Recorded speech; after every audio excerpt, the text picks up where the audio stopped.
আমি শুনতে পেলাম দেবর এবং শ্বশুর নিজেদের মধ্যে কথা বলছিলেন, বাবা, তাড়াহুড়ো না করাই ভালো। প্রিয়া এখনও তরুণ, তার সবকিছু বোঝার ক্ষমতা আছে, তবে আমাদের আরও কিছুটা সময় নেওয়া উচিত। শ্বশুর উত্তরে বললেন, তুমি খুব সতর্ক, তবে এমন সুন্দর মেয়েকে সামনে রেখে ধৈর্য রাখা কঠিন। এই কথাগুলো শুনে আমি বেশ অস্বস্তি বোধ করতে লাগলাম। কিছু বুঝে উঠতে পারছিলাম না, কিন্তু জেন শরীর অসাড় হয়ে আসছিল। তারা রুম থেকে বেরোনোর আগেই আমি তাড়াতাড়ি নিজের রুমে ফিরে এলাম। কিছুক্ষণ পর তারা আমার রুমে এসে, আমার গল্পগুলো তোমরা শুনো কিন্তু সাবস্ক্রাইবই করো না। দয়া করে গল্পগুলো ভালো লাগলে ভিডিওটি লাইক, শেয়ার এবং চ্যানেলটি সাবস্ক্রাইবই করো প্লিজ। আমি এমন একটি বাড়িতে বিয়ে হয় যেখানে লোকজন ছিল না। ছোটবেলায় আমি দেখতে সুন্দর এবং আকর্ষণীয় ছিলাম। যখন আমার বয়স 11 বছর ছিল, তখন থেকেই মানুষ আমার সৌন্দর্য নিয়ে কথা বলতো। যখন আমার বয়স 18, আমার বিয়ে হলো। বিয়ের পর প্রথম রাতেই আমার স্বামী তার কাজের কারণে শহরে চলে যায়। আমি তখন একা ছিলাম, আর সেদিন রাতে ঘুম থেকে উঠে দেখি আমার ঘরের বাথরুম থেকে আমার শ্বশুর বের হচ্ছেন। এটা দেখে আমি কিছুটা অস্বস্তি বোধ করি, তবে আমি তখন কিছু বলিনি। আমার স্বামী শহরে যাওয়ার পর বাড়িতে শুধু আমি, আমার শ্বশুর এবং আমার 20 বছর বয়সী দেবর ছিলাম। আমরা তিনজনই বাড়িতে ছিলাম। আর সেই পরিস্থিতিতে নিজেকে একটু অপ্রস্তুত মনে হচ্ছিল। এই ধরনের পরিবেশে নিজেকে সামলে নেওয়া এবং পরিবারের মধ্যে সম্পর্কের সঠিক ভারসাম্য বজায় রাখা চ্যালেঞ্জের ছিল, কিন্তু সময়ের সাথে সাথে আমি সবকিছু ঠিক করে নিতে পেরেছিলাম না। কারণ আমার সাথে কিছু ঘটতে যাচ্ছিল যা আমি কখনো ভাবতেও পারিনি। শ্বশুরবাড়িতে আমি যখনই মাথা নিচু করে চুপচাপ থাকতাম, তখন আমার দেবর, কুনাল, আমাকে আমার নাম ধরে ডাকত। যদিও আমি তার বড় ভাইয়ের বউ, কিন্তু বয়সে আমি তার থেকে ছোট ছিলাম। সে সবসময় আমার নাম ধরে ডাকত, যা আমাকে একটু অস্বস্তিতে ফেলত। স্বামীকে ছাড়া আমি খুব একা বোধ করতে লাগলাম। আমার স্বামীকে ভীষণ মিস করছিলাম, কিন্তু তখনই বাবার বাড়ি যাওয়ার উপায় ছিল না। একদিন দুপুরে রান্নাঘরে খাবার তৈরি করছিলাম। আমার মনের অবস্থা বুঝে কুনাল রান্নাঘরে এসে বলল, ভাবি, তুমি কাঁদছো কেন? আমি ওকে আমার কষ্টের কারণ বলতে চাচ্ছিলাম না, কিন্তু শেষ পর্যন্ত বলে দিলাম। তখন সে বলল, ভাবি, আমি দাদাকে ফোন করি। কিছুক্ষণ পর আমার স্বামীর সাথে কথা বলতে সে জানালো, আমি খুব ব্যস্ত আছি, কিন্তু খুব শিগগিরই তোমাকে শহরে নিয়ে আসব। ফোন রেখে দেবর বলল, ভাবি, দাদা চাইছে তুমি আমাদের খেয়াল রাখো, তাহলেই সে খুশি হবে। আমার স্বামীর কথা ভেবে আমার মনের মধ্যে শান্তি এলো। আমি চেয়েছিলাম আমার শ্বশুর শাশুড়িকে খুশি রাখতে, আর সেই মুহূর্তে আমার মুখে এক ধরনের প্রশান্তি ফুটে উঠল। পাশে থাকা কুনাল বলল, ভাবি, যদি কিছু মন খারাপ হয় আমাকে বলো, লজ্জা পেও না। ও ছিল খুবই সরল। দেবর মাঝে মাঝে আমাকে ভাবি বলে ডাকত, কিন্তু ধীরে ধীরে আমি তার সাথে কথা বলতে শুরু করলাম, কারণ তখনও আমার শ্বশুরের সাথে বিশেষভাবে কথা হয়নি। এক সন্ধ্যায় শ্বশুর যখন বাড়িতে ফিরলেন, তার জামাকাপড় ময়লা ও কাদায় ঢেকে গিয়েছিল। আমি বুঝতে পারলাম তিনি হয়তো কোথাও কাদায় পড়ে গিয়েছেন। তিনি আমাকে ডেকে বললেন আমার কাপড় বদলে দিতে হবে, আর ঘরে তখন আর কেউ ছিল না। তিনি আমাকে সাহায্য করতে বললেন এবং তার শরীরে ময়লা ও কাদা পরিষ্কার করার জন্য পানি ঢালতে বললেন। আমি কিছুটা দ্বিধায় ছিলাম, কারণ এর আগে এমন পরিস্থিতিতে পড়িনি। তবে পরিস্থিতি বুঝে আমি তার শরীরে পানি ঢালতে শুরু করলাম। শ্বশুর দাঁড়িয়েছিলেন, যেন এতে কোনো লজ্জা নেই। আমার মন একটু সংকোচে ভরা ছিল, তবু আমি কাজটা করছিলাম। তিনি বললেন, পানি ঠিকমতো পড়ছে না, একটু কাছ থেকে ঢালো। আমি কাছাকাছি গিয়ে পানি ঢালতে লাগলাম। এর মধ্যে তিনি আমাকে বললেন কোথায় এবং কিভাবে পরিষ্কার করতে হবে, আর আমি তার নির্দেশনা মতো কাজ করছিলাম। তখনই কুনাল বাসায় ফিরে এলো। সে এসে আমাকে বলল, ভাবি, আমি বাবার সাহায্য করব, তুমি একটু ঘরে চলে যাও। আমি শ্বশুরের সাথে থাকায় আমার শাড়িও ভিজে গিয়েছিল, তাই ঘরে ঢুকে শাড়ি বদলাতে লাগলাম। কিছুক্ষণ পরে আমি বাইরে গিয়ে লক্ষ্য করলাম ভেজা পায়ের ছাপ কুনাল এর রুমের দিকে যাচ্ছে। আমার মনে সন্দেহ জাগল, কিন্তু তেমন কিছু না ভেবে চুপ করে থাকলাম। বাড়িতে নতুন এসেছি, তাই এসব নিয়ে কথা বলা ঠিক মনে হলো না। রাতে যখন আমি শ্বশুর ও কুনালকে খাবার পরিবেশন করছিলাম, শ্বশুর হঠাৎ আমার হাত ধরে বললেন, তুমি এখন এই বাড়ির একজন গুরুত্বপূর্ণ সদস্য, আমাদের সাথেই বসে খাও। আমার খাওয়া শেষ হওয়ার পর শ্বশুর আমাকে হেসে বললেন, বুমা, কবে দাদা বানাবে আমাকে? আমি তো খুব দ্রুত এই বাড়িতে নাতির হাসি শুনতে চাই। তার কথায় আমি একটু অপ্রস্তুত হয়ে গেলাম, কারণ আমার স্বামী তখন বাড়িতে ছিল না। মনে মনে ভাবলাম হয়তো আমার স্বামী আর শ্বশুরের মধ্যে কিছু আলোচনা হয়েছে, আর শ্বশুর তার নাতি নিয়ে ইঙ্গিত দিচ্ছেন, যার মানে আমার স্বামী শীঘ্রই ফিরে আসবে। আমার ধারণা ছিল হয়তো আমার স্বামী সুনীল আমাকে সারপ্রাইজ দিতে চাইছে, আর শ্বশুর সরাসরি না বলে ঘুরিয়ে কথা বলছেন। তবে শ্বশুর আর কিছু না বলায় আমি তাকে কোনো প্রশ্ন করিনি। রাতের খাবারের পরে শ্বশুর আমাকে তার ঘরে ডেকে বললেন তার পায়ে তেল মালিশ করে দিতে। আমি তার ঘরে গিয়ে দেখি তিনি হাঁটু পর্যন্ত প্যান্ট গুটিয়ে বসে আছেন। আমি তার পায়ে তেল লাগিয়ে মালিশ করতে শুরু করলাম, আর তখন তিনি আমার কাজের প্রশংসা করতে লাগলেন। তোমার হাতের ছোঁয়া খুবই মনোমুগ্ধকর, বলতে বলতে কিছু অস্বস্তিকর কথা বললেন, যা আমাকে বিব্রত করল। আমি মাথা নিচু করে থাকলাম। আমি যখন রুম থেকে বেরিয়ে আসার জন্য প্রস্তুতি নিচ্ছিলাম, তখন তিনি আবার বললেন, বুমা, সুনীলকে মিস করছো। জানি, কিন্তু এখন তার কাজ করা খুবই গুরুত্বপূর্ণ। চিন্তা করো না, সুনীল যেমন আমার ছেলে, তেমনি তোমারও কোনো কমতি নেই। আমাদের মধ্যে কোনো তফাৎ নেই। যদি কোনো কিছু খারাপ লাগছিল, তখন শ্বশুর যখন আমার সাথে কথা বলছিলেন, হঠাৎ তিনি খেয়াল করলেন যে দেবর ঘরের বাইরে দাঁড়িয়ে আছে। শ্বশুর তাকে ডাকলেন এবং শ্বশুরের ঘরে চলে এলো। আমি ভেবেছিলাম শ্বশুর দেবরকে ধমক দেবেন, কারণ সে ঘরের বাইরে দাঁড়িয়ে কথা শুনছিল। কিন্তু এর পরিবর্তে তিনি বললেন, তুমি যখন আমাকে দরকার মনে করবে না, তখন তোমার দেবরকে বলো, সে তো তোমার স্বামীর ভাই। আমরা সবাই এক, তুমি আমাদের পরিবারেরই একজন। শ্বশুরের এই কথায় আমি কিছুটা অস্বস্তি বোধ করলাম, কিন্তু তিনি এমনভাবে বলছিলেন যেন কোনো দোষের কিছু নেই।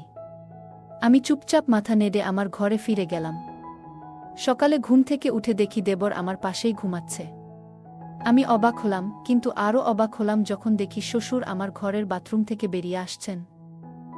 আগের রাতের কথাগুলো মনে পড়তে লাগল, যখন শ্বশুর বলেছিলেন আমরা সবাই একই পরিবারের অংশ।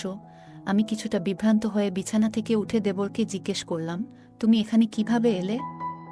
দেবর কুনাল হাসতে হাসতে বলল, ভাবি, ভয় পেও না। রাতে আমার ঘরের ফ্যান বন্ধ হয়ে গিয়েছিল, তাই আমি এখানে এসে ঘুমিয়ে পড়েছিলাম। তুমি আমাকে জাগিয়ে দিলে। আমি ঠিক বুঝতে পারিনি এবং তাই এমনটা হলো। মাফ করে দিও। আমি কিছুটা অস্বস্তিতে ছিলাম, কিন্তু তার কথাগুলো শুনে তেমন কিছু বললাম না।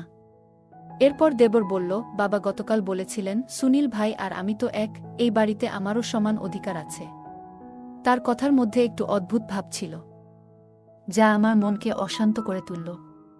দেবর কুনাল এর এই আচরণ নিয়ে আমি ভাবলাম আমার স্বামীকে অবশ্যই বলবো।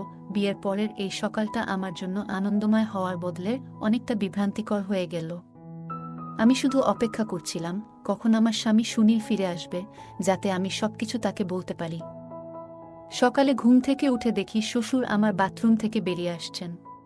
আমাদের বাড়িতে আমার ঘর ছাড়া সবার জন্য একটি সাধারণ বাথরুম ছিল, তাই প্রথমে আমি কিছুটা অবাক হলেও পরে বুঝলাম যে সাধারণ বাথরুমের কল হয়তো নষ্ট হয়ে গেছে।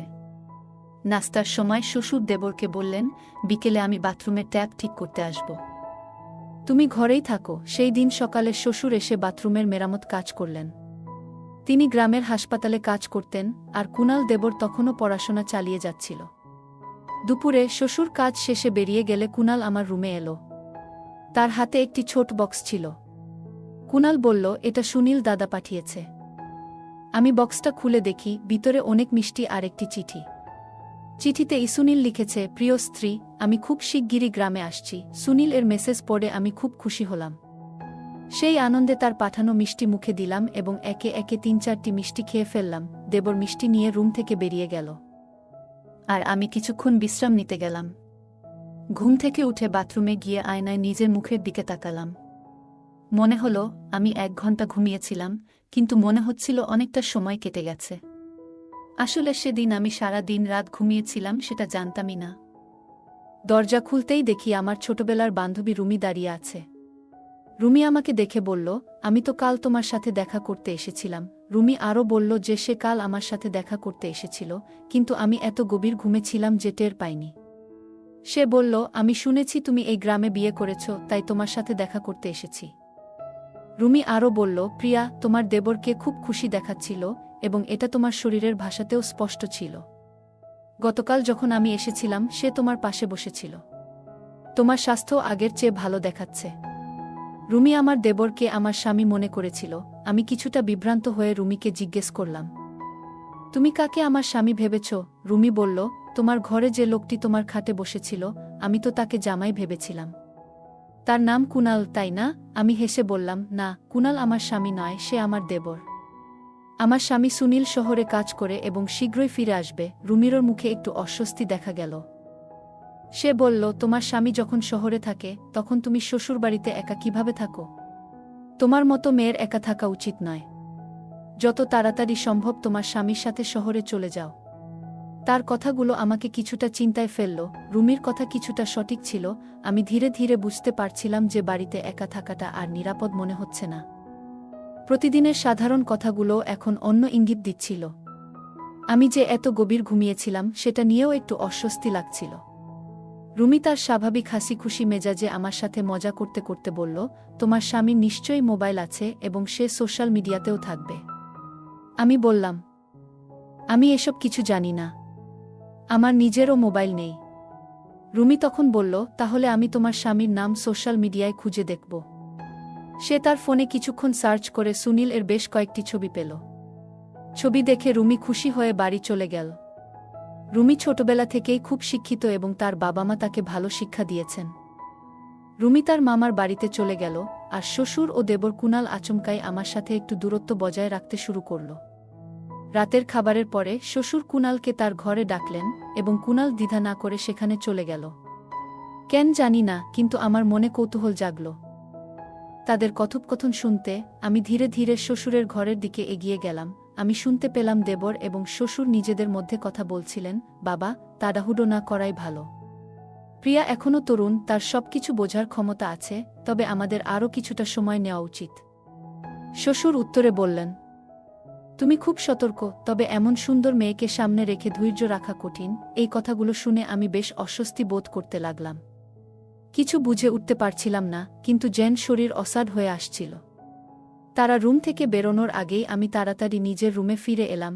একসময় দেবর এসে আমাকে একটা বক্স দিয়ে বলল, এটা দাদা তোমার জন্য পাঠিয়েছে। আমি বক্সটা খুলে মিষ্টি দেখতে পেলাম। দেবর বলল, দাদা তোমার জন্য বিশেষ মিষ্টি পাঠিয়েছে। কিন্তু মিষ্টি খাওয়ার পর কিছু অদ্ভুত অনুভূতি হতে থাকল। আমি সাথে সাথে বাথরুমে গিয়ে মিষ্টি ফেলে দিলাম। কিছুক্ষণ পরে আমি ঘুমিয়ে পড়লাম। কিছুক্ষণ পর হঠাৎ আমার রুমের দরজা খোলার আওয়াজ পেলাম। আলো জ্বালাতেই দেখি আমার বন্ধু রুমি আমার পাশে বসে আছে, হাতে একটা লাঠি নিয়ে। রুমি আমার ব্যাপারে সে আমাকে কিছু জানাতে এসেছিল। রুমি বলল, প্রিয়া সবকিছু রেকর্ড করেছে। রুমি দেবরকে বলছে, এখন তুমি যদি সত্যি বলো না, তাহলে আমরা তোমাকে পুলিশের হাতে তুলে দেব। আমি কিছুই বুঝতে পারছিলাম না কি হচ্ছে। আমার বন্ধু সবা আগে থেকেই বুঝে গিয়েছিল কিছু একটা ঠিক নেই। তখন আমি দেবরকে বললাম, প্রিয়া সব রেকর্ডিং করেছে। তুমি যদি এখন না বলো তাহলে আমরা পুলিশের কাছে যাব। দেবর কিছুটা ভয় পেয়ে গেল এবং আমাকে বলল যে তার বাবা দাদার সঙ্গে তোমার বিয়ে ঠিক করেছিলেন, কিন্তু দাদা শহরে গিয়ে অন্য একটি মেয়ের প্রেমে পড়েছিল। দাদা সেই মেয়েকেই বিয়ে করেছে, কিন্তু বাবার ভয়ে কিছু বলতে পারেনি। পরে দেবর তার বাবাকে জানায় দাদা শহরে তার প্রথম স্ত্রীকে নিয়ে ব্যস্ত। তার বাবা এই দ্বিতীয় বিয়েকে স্বীকৃতি দিতে রাজি হননি এবং সেই কারণেই আমার ভাই বিয়ের রাতেই শহরে চলে যায়। গ্রামের বাড়িতে ফিরে আসার জন্য তার বাবার অনুরোধ সত্ত্বেও ভাই তার প্রথম স্ত্রীর সঙ্গেই থাকতে চেয়েছে এবং কখনোই তোমার কাছে ফিরতে চায়নি। দেবর বলতে থাকে, বাবা ভেবেছিলেন যদি দাদা ফিরে না আসে তাহলে গ্রামের মানুষ এবং পরিবার জানতে চাইবে সে কোথায়। তাই সম্মান বাঁচানোর জন্য বাবা আমাকে তোমার কাছে আসতে বলেন, যেন আমরা একসঙ্গে থাকি এবং এই সম্পর্ককে নতুনভাবে গড়ে তুলি। বাবা আমাদের সম্পর্ক নিয়ে একটি গল্প সাজিয়েছিলেন, যাতে কারো কাছে অপমান না হয়। মানুষ ভাবুক আমরা একে অপরকে ভালোবাসি, এটাই ঠিক। দাদার পাঠানো পার্সেল ও চিঠিও তার পরিকল্পনার অংশ ছিল। কুনাল আরও বলল, তোমার জন্য মিষ্টি আনার আসল উদ্দেশ্য ভিন্ন ছিল। বাবা ওষুধ মেশানোর পর ভেবেছিলেন তুমি মিষ্টি খেয়ে ঘুমিয়ে পড়বে, কিন্তু তোমাকে শান্তভাবে ঘুমাতে দেখে আমি আর কিছু করতে পারিনি। নিজের প্রতি ঘৃণা বোধ হচ্ছিল।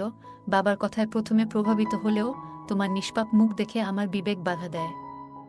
আমি কিছু না করেই তোমার ঘর থেকে বেরিয়ে আসি। পরে বুঝলাম দাদা সঠিক সিদ্ধান্ত নিয়েছিল, কিন্তু বাবার প্রভাবে আমার জীবনও ঝুঁকিতে পড়েছে। রুমির মোবাইলে স্বামীর একটি ছবি দেখলাম, যেখানে সে অন্য এক মেয়ের সাথে ছিল। তখনই বুঝতে পারি বাবার পরিকল্পনা কতটা ভুল ছিল। আমি ভেবেছিলাম আমার জীবনটা একদম অন্ধকারে তলিয়ে যাচ্ছে, কিন্তু দেবর তখন এমন কিছু প্রস্তাব দিল যা আমি কল্পনাও করিনি। সে চাইল আমাকে বিয়ে করতে, যাতে আমার জীবনে আর কোনো অশান্তি না থাকে।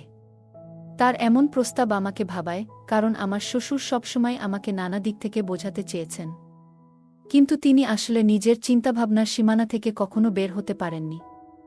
তার মনোযোগ ছিল কেবল সমাজের মানুষের কি বলবে সেই দিকে। মাঝে মাঝে বাবা মায়েরা নিজেদের সন্তানের কথা শোনার পরিবর্তে তাদের নিজেদের ইচ্ছা ও মতামত চাপিয়ে দেন, কিন্তু সন্তানদের চিন্তাভাবনা এবং অনুভূতি বোঝারও সমান প্রয়োজন।